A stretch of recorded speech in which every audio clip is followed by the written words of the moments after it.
Good morning. O yan ha, hindi kami kape. Ano to? Balat ng kamote nilaga ni Ate.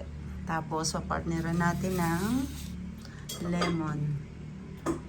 Partneran ng lemon. Ito yung pinaka-tea natin ngayong araw na to. Best daw to sa mga merong diabetes. Ay, high blood pala, sorry.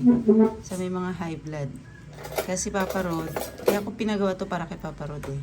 So, Binagyan ko na pa man yun, te. hindi, okay lang yun. Tama lang yun.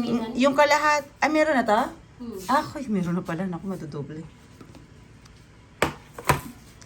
Yeah, madudoble. Nalagay na pala ni ate. Baka maasim na yun eh. Plus, ang partner niya ay, ginataan. Loaded ang umaga natin. Ginataan. Okay. Sarap. So, kain tayo. Tapos, meron akong baon mamaya sa office na original espasol galing ng Pililla, Rizal. Muntika na ako maubusan. Niloko ako ni Papa Rod. Kinain na daw nila. 3 boxes to eh. Yung 1 box na kain nila kahapon. Ito yung ngayon. Yung akin isa. Dalhin ko daw sa office at patikimin ko raw si Ate Yan. Yan. Loaded ang breakfast. Good morning. Wednesday, April 8.